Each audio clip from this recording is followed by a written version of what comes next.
जय हिंद दोस्तों, आपका हार्दिक स्वागत है आपके अपने चैनल दैलू एकेडमी पर। आपके लिए लेकर आए हैं दोस्तों करंट अफेयर के कुछ मोस्ट इंपोर्टेंट क्वेश्चन। और दोस्तों, आप हमारे चैनल पर पहली बार आए हों तो चैनल को सब्सक्राइब कर लें, बेल आइकन प्रेस कर लें ताकि आने वाली क्लास का नोटिफिकेशन मिले आपको सबसे पहले। और दोस्तों, क्लास अच्छी लगे तो अपने दोस्तों में ज़रूर शेयर करें। और इससे पहले ही क्लास आपने ना देखी हो तो हमारी प्लेलिस्ट से जाकर इससे पहले ही क्लास देख सकते हैं। और दोस्तों, हमारे चैनल पर आपको सुबह 6 बजे डेली करंट अफेयर के टॉप 15 क्वेश्चन मिल जाया करेंगे। तो दोस्तों, हमारे चैनल को सब्सक्राइब कर लें। चलते हैं दोस्तों आज की क्लास के पहले प्रश्न की तरफ। जैसे कि दोस्तों, आज की क्लास का पहला प्रश्न है, आंध्र प्रदेश में पनडप्पड हाइड्रो स्टोरेज और नवीनीकरण ऊर्जा परियोजना के लिए किस संगठन ने Andhra Pradesh power generation corporation limited के साथ समझौता किया है? तो दोस्तों, पंडपम हाइड्रो स्टोरेज और नवीनीकरण ऊर्जा परियोजना के लिए Andhra Pradesh power generation corporation limited के साथ किसने समझौता किया है? तो दोस्तों, ये किया है NHPC लिमिटेड ने। NHPC लिमिटेड ने किया है। तो दोस्तों, इसका राइट आंसर हो जाएगा option number A. Option number A is right answer.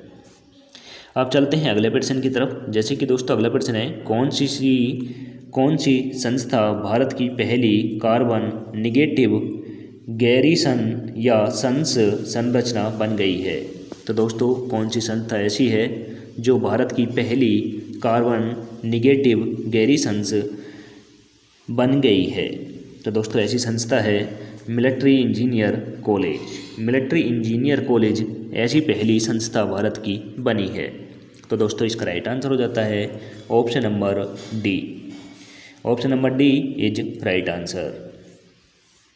अब चलते हैं अगले प्रश्न की तरफ। जैसे कि दोस्तों, अगला प्रश्न है, निम्नलिखित में से कौन सा संगठन स्मार्ट इंडिया हॉकथॉन 2023 का आयोजन कर रहा है?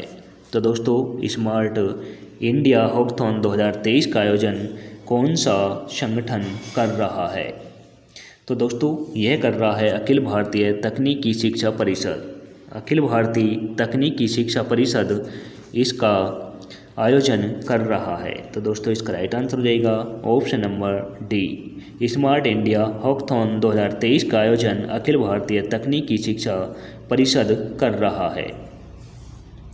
अब चलते हैं अगले प्रश्न की तरफ। जैसे कि दोस्तों, अगला प्रश्न है, किस कंपनी ने नया फैशन रिटेल ब्रांड यू स्टा पेश किया है?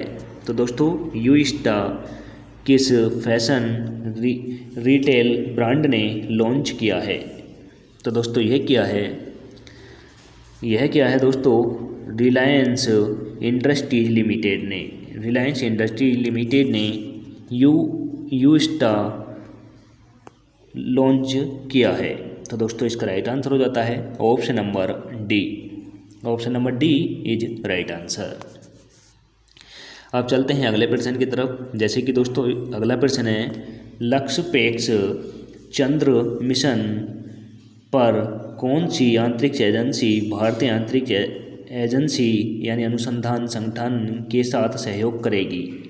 तो दोस्तों, लक्ष्यपेक्ष जो चंद्र मिशन है, इसके लिए हमारी इसरो, भारत की इसरो जो अंतरिक्ष एजेंसी है, वह नया मून मिशन भेजने वाली है। और दोस्तों, इसमें विदेशी एजेंसी का भी शामिल है, एक उसके साथ करार किया है। तो दोस्तों, वह कौन सी कंपनी है? तो दोस्तों, वह है जापान एरोस्पेस एक्सीप्लेंस एजेंसी, यानी दोस्तों जाक्सा इसको शॉर्ट फॉर्म में कह सकते हैं। तो दोस्तों, यह जापान की ऐसी कंपनी है जो भारत की इसरो के साथ मिलकर लवपेक्स चंद्र मिशन को लॉन्च करेंगी। तो दोस्तों, सभी जानकारी आप ज़रूर नोट कर लें। जो लॉन्च करा जाएगा उसका नाम है ल्यूपेक्स उसका नाम है। और दोस्तों, यह भारत की यानी इसरो के द्वारा और जापान की जाक्सा दोनों अंतरिक्ष एजेंसियां मिलकर इसे लॉन्च करेंगी। तो दोस्तों, इतनी जानकारी ज़रूर नोट कर लें।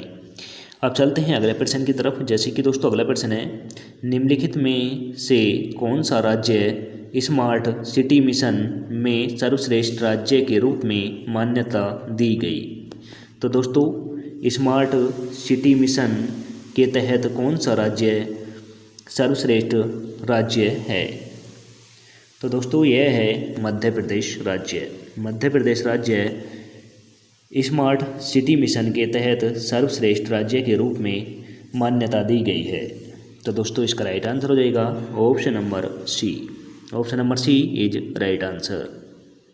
अब दोस्तों यहाँ पर राज्यों का जिक्र हुआ है, तो दोस्तों इन सभी राज्यों की राजधानी बता दूं, नोट कर लें। महाराष्ट्र की मुंबई है, गुजरात की गांधीनगर है, मध्य प्रदेश की भोपाल है, तमिलनाडु की दोस्तों चेन्नई है। अब चलते हैं अगले प्रश्न की तरफ। जैसे कि दोस्तों अगला प्रश्न है, पूंजी अधिग्रहण प्रस्तावों के कुल मूल्य की राशि क्या है जिसके लिए रक्षा अधिग्रहण परिषद की बैठक में आवश्यकता की स्वीकृति प्रदान की गई? तो दोस्तों यह कितनी राशि है? तो दोस्तों यह राशि है लगभग 7,800 करोड़ रुपए। 7,800 करोड़ रुपए है। तो दोस्तों इसका राइट आंसर हो जाएगा option number D. Option number D is right answer. अब चलते हैं अगले प्रश्न की तरफ। जैसे कि दोस्तों अगला प्रश्न है, pitch side my life in India cricket पुस्तक के लेखक कौन हैं? तो दोस्तों my life in India cricket के पुस्तक लिखी गई है और इसके लेखक कौन हैं? तो दोस्तों इसके लेखक हैं अमृत माथुर। अमृत माथुर इसके लेखक हैं। तो दोस्तों इसका राइट आंसर हो जाता है option number B, my life in India cricket. इसके लेखक हैं दोस्तों अमृत माथुर। तो दोस्तों नोट जरूर कर लें। अब चलते हैं अगले प्रश्न की तरफ। जैसे कि दोस्तों अगला प्रश्न है, आनंद और कोरा कागज में अपनी भूमिका के लिए जानी जाने वाली किस अनुभवी अभिनेत्री का हाल ही में मुंबई में निधन हो गया है? तो दोस्तों आनंद और कोरा कागज फिल्म में काम करने वाली अभिनेत्री का हाल ही में निधन हो गया है और इनका निधन हुआ है दोस्तों मुंबई में। और यह कौन है? तो दोस्तों जिनका निधन हुआ है वह हैं दोस्तों सीमा देव यह अभिनेत्री हैं और इनका हाल ही में निधन मुंबई में हो गया है और इन्होंने दोस्तों आनंद और कोरा कागज फिल्म में काम किया है। तो दोस्तों इसका राइट आंसर हो जाएगा option number C. Option number C is right answer. अब चलते हैं अगले प्रश्न की तरफ। जैसे कि दोस्तों अगला प्रश्न है, अंतर्राष्ट्रीय कुत्ता दिवस कब मनाया जाता है? तो दोस्तों अंतर्राष्ट्रीय डॉग डे किस तिथि को मनाया जाता है? तो दोस्तों नेशनल डॉग डे मनाया जाता है। यह मनाया जाता है दोस्तों 26 अगस्त को। 26 अगस्त को नेशनल डॉग डे दिवस के रूप में मनाया जाता है। तो दोस्तों इसका राइट आंसर हो जाता है option number B. Option number B is right answer. अब चलते हैं अगले प्रश्न की तरफ। जैसे कि दोस्तों अगला प्रश्न है, हाल ही में CCI द्वारा भारतीय एयरटेल पर कितने जुर्माना लगाया है? तो दोस्तों एयरटेल पर जुर्माना लगाने वाली CCI कंपनी है और इन्होंने कितने लाख रुपए का जुर्माना यानी दोस्तों कितना जुर्माना लगाया है? तो दोस्तों यह लगाया गया है 1 करोड़ रुपए का जुर्माना लगाया गया है। तो दोस्तों इसका राइट आंसर हो जाएगा ऑप्शन नंबर सी। CCI द्वारा भारतीय एयरटेल पर 1 करोड़ रुपए का जुर्माना लगाया गया है। अब चलते हैं अगले प्रश्न की तरफ। जैसे कि दोस्तों अगला प्रश्न है, नई दिल्ली में राष्ट्रीय सुरक्षा रणनीतियाँ सम्मेलन 2023 का उद्घाटन किसने किया? तो दोस्तों नई दिल्ली में राष्ट्रीय सुरक्षा रणनीतियाँ सम्मेलन का उद्घाटन किसने किया है? तो दोस्तों ये किया है हमारे देश के गृह मंत्री अमित शाह जी ने, केंद्रीय गृह मंत्री अमित शाह जी ने किया है। तो दोस्तों इसका राइट आंसर हो जाता है option number A. Option number A is right answer. अब चलते हैं अगले प्रश्न की तरफ। जैसे कि दोस्तों अगला प्रश्न है, संरचनात्मक अखंडता पर तीसरा अंतर्राष्ट्रीय सम्मेलन कहाँ आयोजित किया गया था? तो दोस्तों संरचनात्मक अखंडता पर तीसरा सम्मेलन कहाँ आयोजित किया गया था? तो दोस्तों यह तीसरा आयोजन सम्मेलन किया गया मामलापुरम तमिलनाडु में किया गया। तो दोस्तों इसका राइट आंसर हो जाता है option number A. Option number A is right answer. अब चलते हैं अगले प्रश्न की तरफ। जैसे कि दोस्तों अगला प्रश्न है, विदेशी पुनर्बीमा शाखाओं के लिए IRDAI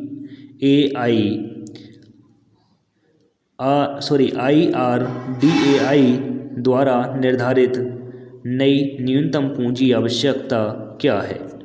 तो दोस्तों इसकी नई न्यूनतम पूंजी आवश्यकता है 50 करोड़ रुपए। 50 करोड़ रुपए है। तो दोस्तों इसका राइट आंसर हो जाएगा ऑप्शन नंबर बी।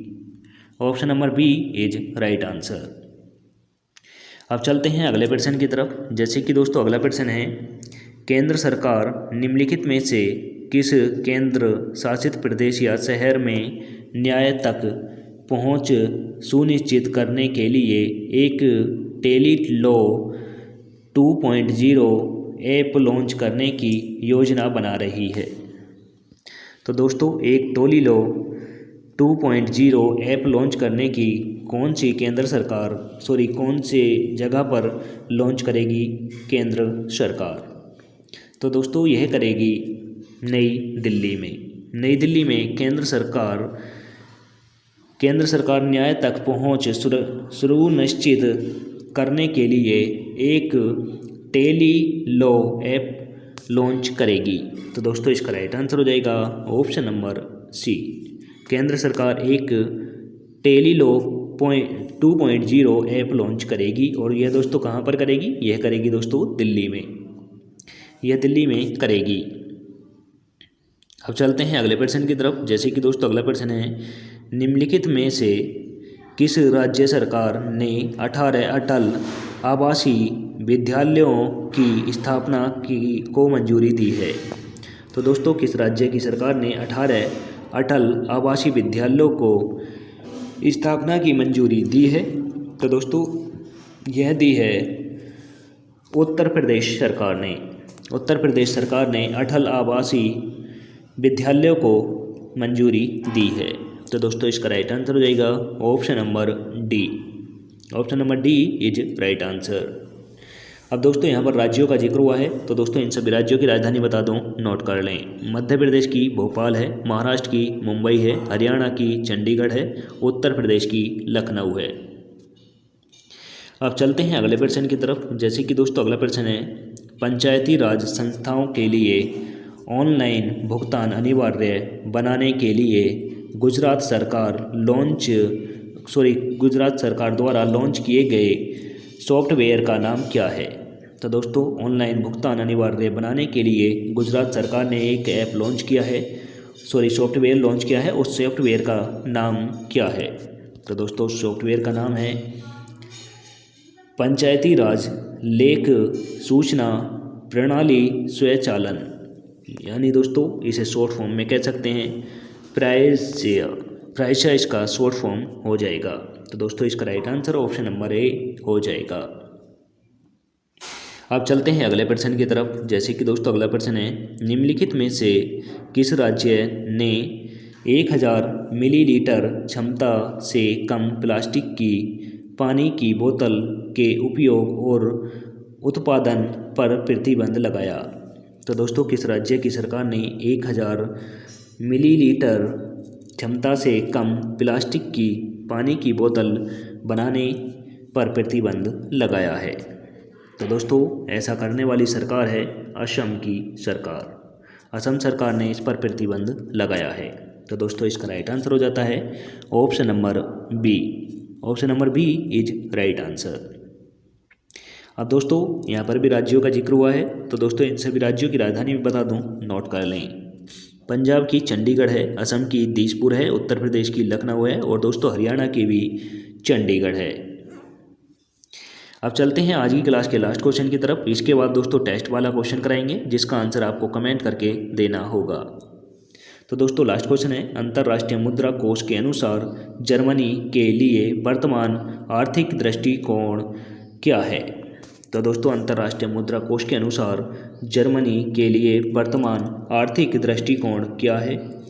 तो दोस्तों यह है अनुबंध के लिए प्रक्षेपित। अनुबंध के लिए प्रक्षेपित इसका उद्देश्य है। तो दोस्तों इसका राइट आंसर हो जाता है option number C. Option number C is right answer. अब चलते हैं टेस्ट वाले क्वेश्चन की तरफ, जिसका आंसर दोस्तों आपको कमेंट करके बताना है। तो दोस्तों क्वेश्चन है दोस्तों, हरित हाइड्रोजन के क्षेत्र में नवाचार को बढ़ावा देने के लिए किस संगठन ने IIT बॉम्बे और शक्ति स्टेशनल एनर्जी फाउंडेशन के साथ साझेदारी की है? तो दोस्तों आंसर कमेंट करके बताना है। ऑप्शन नंबर ए में दे रखा है दोस्तों Reliance Industries, option number B में दे रखा है GAIL India, option number C में दे रखा है दोस्तों HSBC India, option number D में दे रखा है दोस्तों भेल। तो दोस्तों आंसर कमेंट करके दें। और इसी के साथ आज की क्लास समाप्त होती है। आपको क्लास कैसी लगी कमेंट करके ज़रूर बताएं। और दोस्तों क्लास अच्छी लगी हो तो अपने दोस्तों में ज़रूर शेयर करें। और इससे पहले की क्लास आपने ना देखी हो तो हमारे प्लेलिस्ट से जाकर इससे पहले की क्लास देख सकते हैं। और दोस्तों हमारे टेलीग्राम चैनल का लिंक डिस्क्रिप्शन में मिल जाएगा, वहां से जाकर आप PDF डाउनलोड कर सकते हैं। मिलेंगे दोस्तों नेक्स्ट क्लास के साथ। जय हिंद, वंदे मातरम।